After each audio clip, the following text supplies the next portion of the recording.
I'm just really happy to be a part of a eco community type event because I usually shop at these things. I've never actually sold my product at these things, so it's fun. I feel like I get to live my old dream of being a hippie on tour with the Dead.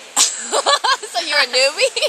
So tell me about your product line right here, because this is all brand new then, isn't it? Yeah, I mean, I launched it a year ago, but we just launched a Sephora, and so that's exciting. That's a really big deal.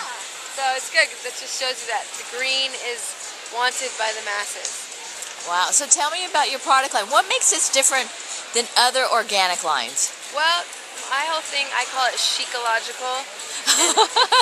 I really wanted to make it stylish and chic and high-end and green and organic at the same time. So I like that idea. Fusion. Yeah, I think people won't really, the green movement won't last if it's not cool and stylish. So I just really needed to, for me at least, it needed to have both. It's kind of nice to see somebody that's doing that. Yeah, thanks.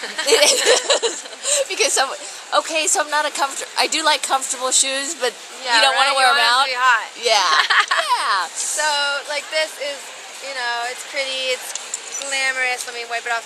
It's shiny, it's kind of sexy, but it's also biodegradable.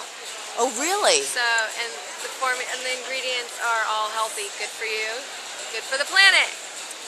There you go. So you can have it all. And they're gorgeous colors. Luxury with the conscience.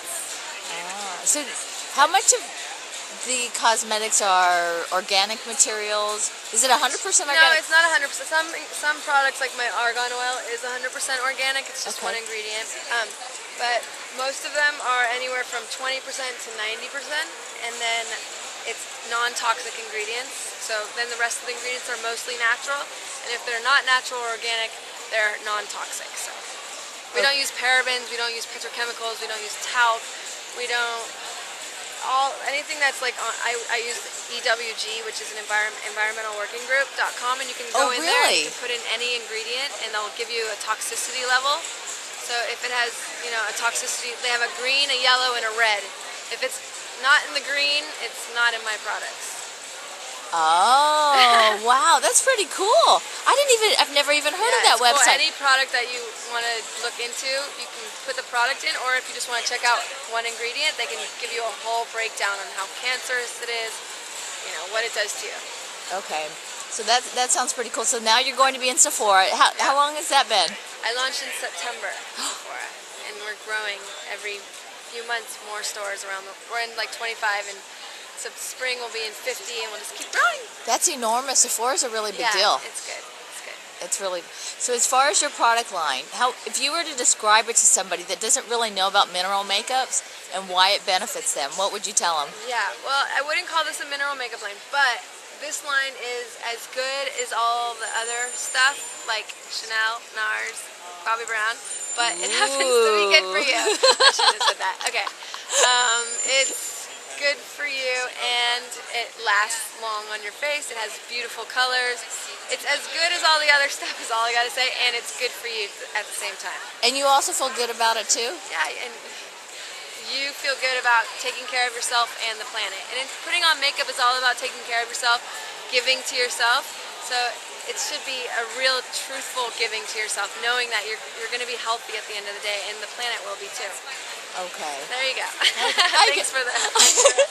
And Josie's not just any pretty face, because you didn't come from a makeup artist background. I'm not a makeup artist, but I did have a contract with Maybelline for 10 years. I was the face of Maybelline. So I've been in the makeup industry and in the chair for a long time. They put makeup on me, and I'd always ask a lot of questions. So. You were the face of Maybelline for 10 years? Yeah. That's enormous. Okay, she knows about makeup. Yeah. She knows. 10 years, that's a really long time. Well, we're looking forward to Pure and Hot and retail price line, or suggested retail. 12 to 48. Yeah. These are really cool. These are bare naked wipes. They are makeup remover wipes, and a portion of the proceeds go to the NRDC, the Polar Bear SOS initiative, so it helps protect the polar bears. They're biodegradable and healthy. Ah. Those are fun. Well, Josie, thank you so much. And if people want to find more out about your line, and they're not going to Sephora, they don't have one near them. Yeah, josiemaran.com. Perfect. Thank you, Josie. We're here with Craig Min at the Western Food Show, and he is the CEO of Lamill Coffee. Right? Yes, that's correct.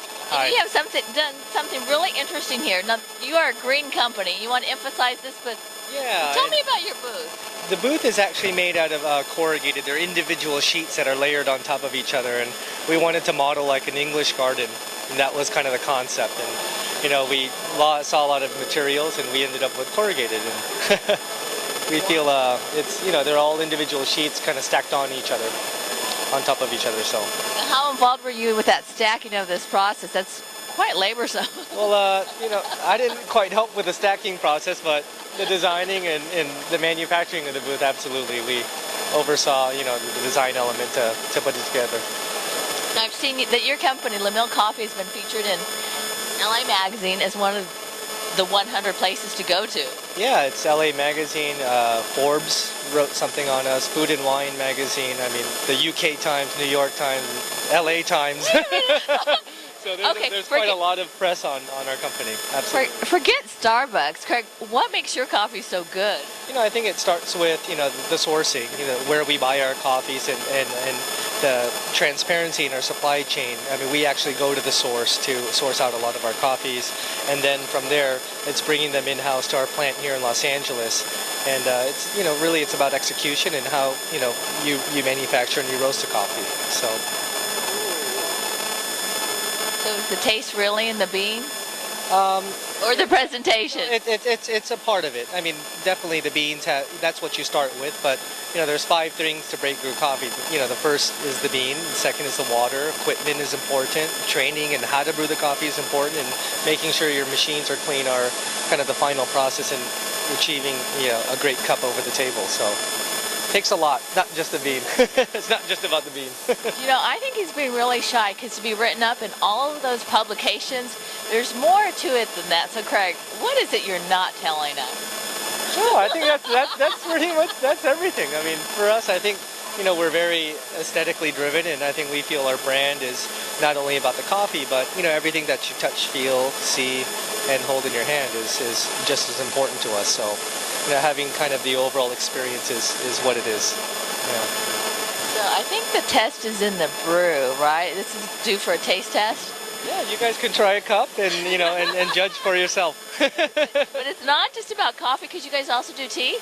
There is tea. We have a great line of tea. There's over 150 different offerings of tea that's also imported from around the world. We taste it in-house, and we import all of our ingredients, and we make different blends and concoctions from the different herbs, spices, and teas that we bring in. So I'm getting really thirsty. I think this is good.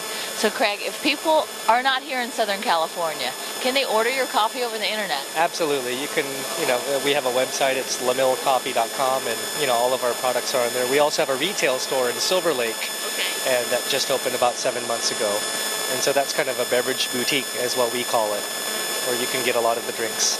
And do you ship just domestically U.S. or also internationally? We do a little bit of international business. We have an office in South Korea, so we ship to that office weekly, and the South Korean people can enjoy the coffee in that country.